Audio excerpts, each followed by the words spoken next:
Welcome back to the channel and welcome to episode 3 of Ryan's Roundup. This is where I sit with a bird and talk for a little bit about things that have been going on, little updates, thoughts I have, that kind of thing. It's almost like a little diary for myself, but it's not the owl diary, that's a different video. Let's not get complicated.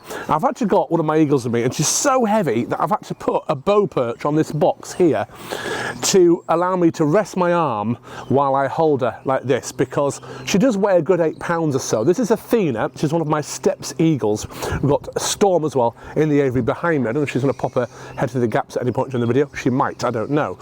And we have had Athena now for about 10 months. Got her earlier this year from a gentleman in Essex, brought her up to Yorkshire, and we've been working with her quite a bit. And actually recently we've been doing some training for the free flying stuff, because we'd love to get the eagles flying in shows next year and even doing flying experiences as well. That would be absolutely fantastic.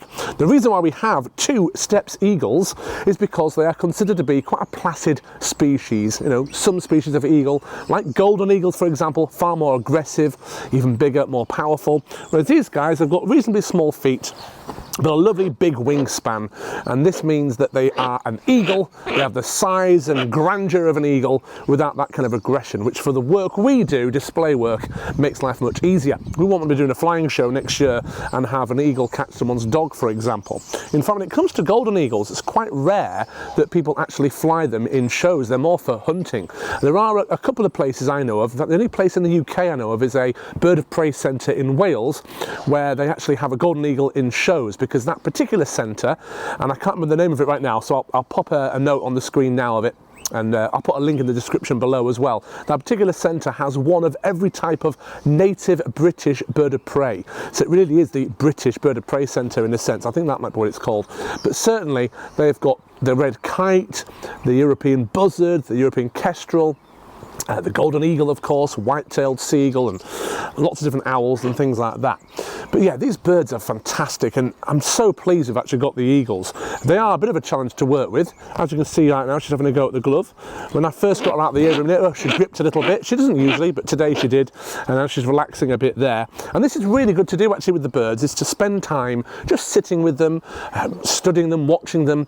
We do have to monitor their behaviour as part of the work we do, which, you know, it's what you do with any animal. Let's say you've got a pet dog, you know, and the dog's looking unwell, or it's behaving in some strange way, you know there's something wrong. And it's very similar with our birds. We have to daily check them and monitor their behaviour from a point of view of being good carers, of good husbandry practice, but also for our licence as well. It actually requires, Section 8 of the licence requires us to monitor behaviour. We've got to write notes and keep track of it as well, and things like that. So it's interesting behaviour in the aviary with the 2 of them.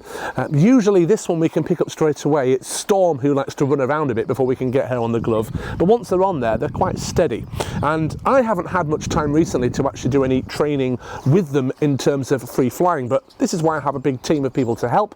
So I've actually had team members like Nick, Owen, Robin, Mel. They've actually been taking the eagle out, and by the way, if any of them are watching and I've missed anyone off, I'm sorry, but I wasn't there on the days they were doing this recently. But I've got some clips here you can see of Storm and Athena, different clips actually, of them flying to the glove on a line which we call the crayons.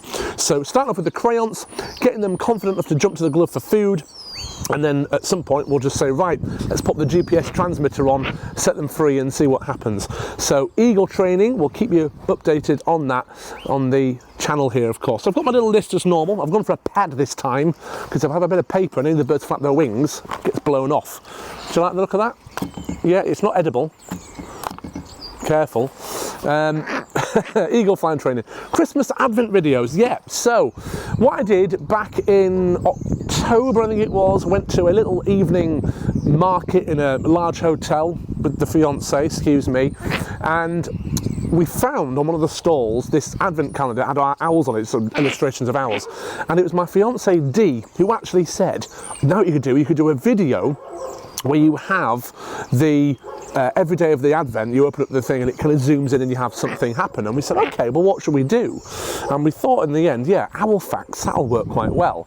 People really seem to enjoy learning about birds of prey and owls and things, so that's what we did. So I contacted a local garden centre. I said, could we please come in? They said, yeah, sure, when would you like to come in? I said, right, that particular Sunday morning, it was mid-November, I think, when we went. And they said, that's great because we're in early, we're in 8 o'clock, we don't open until 10. So we had to get 24 questions answered essentially and filmed in different locations. I had my marketeer and friend Rob come along, and he was helping sort of set the camera up and monitor what we're doing and things like that, and made life easier as well. And I finally edited all of them and actually got them all scheduled. It took quite a long time to do that. And there was one of them, which I think it's day 19, so this might come out before day 19, I'm not sure, but I actually realised that one of the questions we pre-prepared, we never filmed for some reason. Now, any of you who've been watching those, you'll notice that particular day 19, I'm in a different set, but I am dressed as an elf, and I have got a young lady with me dressed as an elf brings me the question. And that's because at the weekends I've been doing, for the 5th year in a row, I think it is now, some shows, about 6 or 7 shows a day, doing a Christmas, like a mini panto for 20 minutes for part of a Christmas experience at Adventure Valley in Durham. And this is where I do my flying shows in the summer. One of the venues we have. Now, of course, they know me as a performer from the flying show stuff, as a sort of entertainer, if you like. And so in 2019, we did it the first year. I wrote a script and hired the actors and performed it. I didn't do it last year, so I did it every year, even 2020, even though it was lockdowns and stuff. We were actually put into the soft play. What you might have forgotten about, here in the UK, we had this daft thing called tiers. Not that type of tiers, although it did cause that kind of tiers, just tiers as in levels. And there were 3 tiers. It was medium, which meant there was a low to medium risk of catching COVID. There was a high and a very high. They didn't dare have a low, medium high, it was a medium high. And there was a joke in that script about Christmas cheer level is monitored. And the elf said, you know, if it's low, it's medium tier, the 3 tiers, and we made a bit of a joke about it. But that kind of fizzled out. But somehow, in the darkness of that lockdown, because here in the UK it went on for a long time, that winter in particular, sort of 2020 and 2021, we did actually do a Christmas show, and we did about 120 shows, believe it or not. But what's crazy is the audience weren't allowed to shout and scream and sing along and cheer. They had to keep the mouth shut, mask on. It's ridiculous. Looking back, such a weird time. But I did it in 21, 22, and then last year I just thought, you know what, I've got so much else I can be doing on those weekends in December, because it's every weekend we do it. And I actually went to see the show with my fiancée and her young children. It was awful, it was rubbish. It just was a terrible script, and I said, look, I'm going to come back just to help you guys out.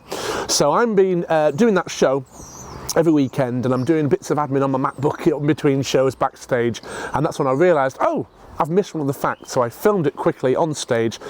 Daisy is the young lady in the videos, by the way. She's only 16 years old, but she's doing really well in the shows, and she agreed to help me with those owl fact videos. And I've had some lovely comments on there as well, people really interested in enjoying the videos and learning all the facts. And as I said before, the YouTube videos that have done the best are always the ones that are full of the facts, really fact-filled ones. So anyway, hope you enjoy the rest of them. And I think we tried to save the best one for last, so the Christmas Eve one that will come out there. If you don't innovate, oh right, yes, this is me, my notes, I read my own writing sometimes. Just thought I'd like to talk about some of the things I've been doing to upgrade and improve owl adventures, as it were, over the years. So last year in 2023, I bought the Storm the Eagle, and then early this year bought this eagle as well. So that's been innovative to think of new things you can do. If you don't innovate, you evaporate, as they say in business. And then last year, of course, early this year, in January, I purchased the Owl Ring Bearer business, which was one of the best things I've ever done, in all honesty. The way we did the deal was I paid a deposit up front, and then I'm paying over time the rest of the money for the business. It's what you call vendor finance, essentially. So you don't use a bank, you use the person you're selling off in effect. And this can be really beneficial for the person selling the business as well. And I've got plans to buy other businesses in the future in this kind of domain, in this space of animals and birds of prey and that type of thing. But for now, I'll wait till I've paid that one off and I'll see what opportunities we've got, because the business is growing. In fact, we looked at the figures for August to November and we compared that with last year's August to November, and the business has grown by about 120%. So that means revenue-wise, more than double in just 4 months, which is incredible. I'm so pleased. I'm proud of myself. I'm proud of my team. But you would think, oh great, Ryan's, rolling in the money. My profit, my personal bottom line, it's actually no different at all. Because as we grow, we're employing more people. We now have a fleet of vehicles. We actually have 3 on this fleet insurance. 2 vans I'm leasing and my car. And we're going to get more vehicles in the future. I never thought I'd ever have a fleet of vehicles. And all these costs add up, which means that actually you're building up this thing called economy to scale, and it's going to have to be a lot bigger before I can say my profits have improved. But what is great is we're now employing people fully, 2 full-timers, a couple of 3 part-timers as well, and of course the volunteers on top of that, which is providing work for those people. So I do feel proud to be at least doing that. Of course, Rachel Thieves here in the UK is making it harder for employers. Come April next year, I'll have to see what happens there, and I might have to be innovative with the way that we do things even more, I suppose. So I'm always trying to think of something to do to innovate, and next year we have got something else I'll announce early. Actually, 2 things I want to announce. One is something that falconers in particular I think are going to love, and the other one is something that, again, falconers are going to love actually. So one is something, I'll give you some clues. One of them is something in the world of social media, something completely extra. You can't eat my hand, it's not for you to eat. And the other one is just a little add-on service we're going to include in our ventures. I suppose that's the best way of putting it. So keep an eye on the channel. And actually, this is the last YouTube video, with the exception of any of the Christmas advents, that I'm going to be uploading before New Year. And the reason is, one, we're incredibly busy at the minute. I've got time to film a little bit, but not much time to edit. Although I am having a meeting with someone this week actually over a coffee to discuss how they might be able to help me with the editing to free up some of my time. But there's another reason why, and that's because from January onwards, so the 1st of January, the Wednesday, will be the first upload of the year, and we're going to upload a new video every single Wednesday and Sunday all year round. So you'll get to know exactly when the videos come out. And those videos could be anything. It could be a focus on a species video.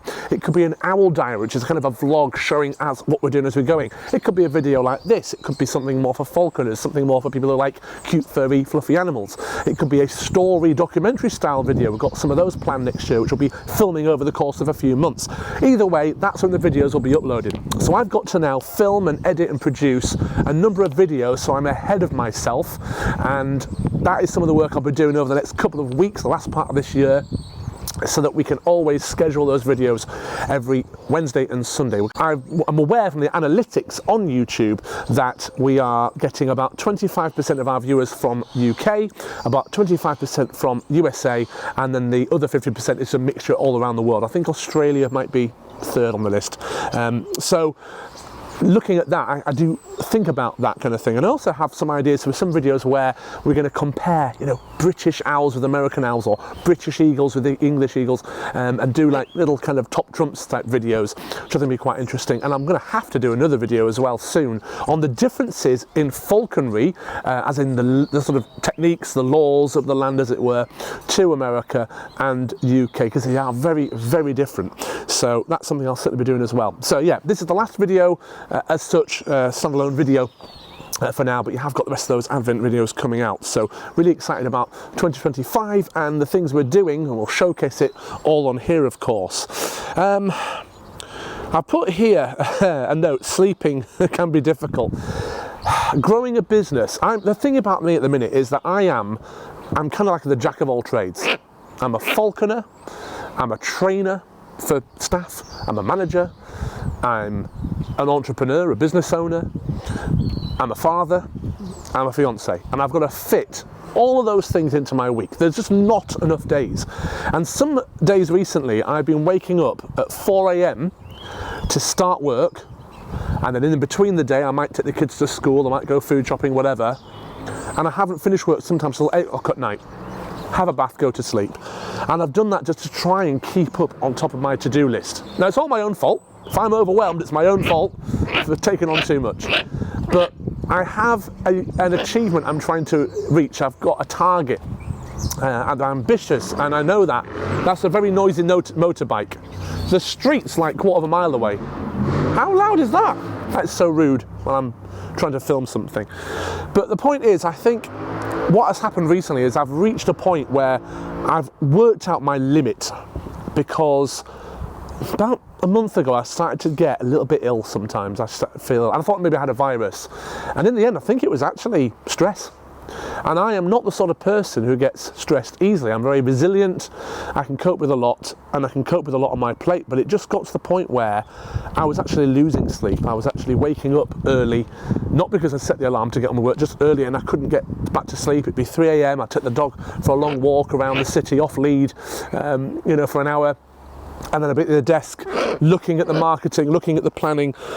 It's just unbelievable how much work there is involved when you start to create something like I have and build something like I have, and it's not for everybody. And I'm starting to get jealous of some of those falconers, display falconers, who just have a little 4 or 5 day a week work thing that they do, just them on their own going out and doing the work. But most of the actual operations now, I have team members going out and doing those operations, doing those school visits, events and things, because I just don't have the time to do it. And I'm kind of glad of the Christmas show this year, because it gives me something to do which is completely out of our adventures on the weekends. So I won't want it every month, but it's been quite nice this month just to do that. And I say out of the world of it, I'm on the MacBook, in between shows, doing bits and pieces, but life is about balance essentially. So I am looking at my schedule for January onwards. I'm going, all right, how do I have 2 days off a week where I can just spend a day with the children, or go and spend a day with my fiance, or just have some time to myself, and trying to fit all the work I need to do in 5 days where I'm not waking up at 4 in the morning, 5 normal length days. It is becoming really, really challenging, and that's why I'm looking at, what can I delegate?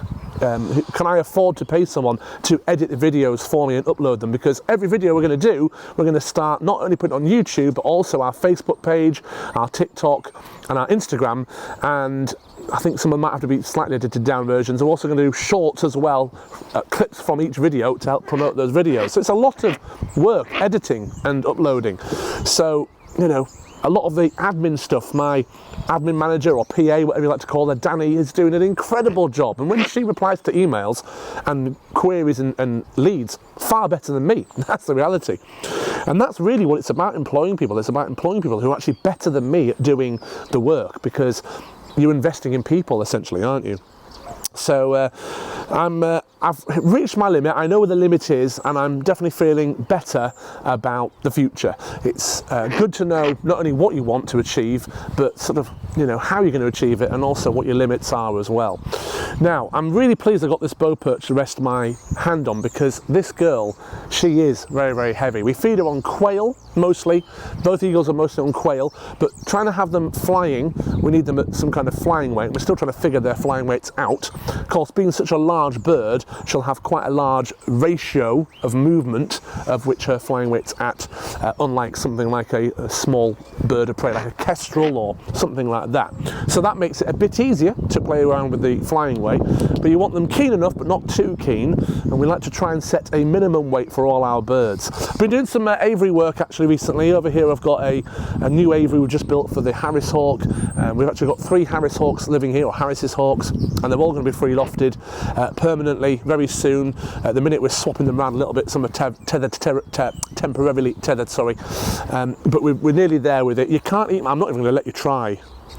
So if you're wondering what she's doing here, she's investigating, she's playful, that's the issue. And we don't normally touch our raptors, but as you can see, oh no, she caught me, I'm okay. We'll call it playful behaviour. So as my hand now is getting to the point where I can't really feel any of the nerves anymore, I think I'm going to pop this eagle back in her enclosure here. I've got a bit of cleaning to do, I've got a bit of tidying up to do, and tomorrow I'm doing a nursery visit, and I'm doing a meeting as well with the videographer guy. And yeah, even this week, the week before Christmas, we still have quite a lot of bookings for Christmas events, care homes and things. Oh yes, Tan Hill, the highest pub in England, up in the Dales there. We've been doing something every weekend. So it's not just me dressed as an elf at the weekend, some of the team members have been as well. And a few pictures here for you to see of that event. We've been taking 5 different birds of prey indoors, so it doesn't matter what the weather's doing, and that's been really, very good as well. Now then, this is the last video, of course, essentially for the year of this channel, of the main videos anyway. And so I wish you a very Merry Christmas, a Happy New Year, and I look forward to seeing you in that bike's back again. I think, wow, it's gone that way now. Yeah, one day maybe I'll have a location that's really rural and there won't be any other noise other than, you know, birds flying overhead. We'll have to see, won't we? Anyway, that's Ryan's Roundup episode 3. Thanks for watching. Right, you can go back in your thing. I don't know how long that was, 20 minutes?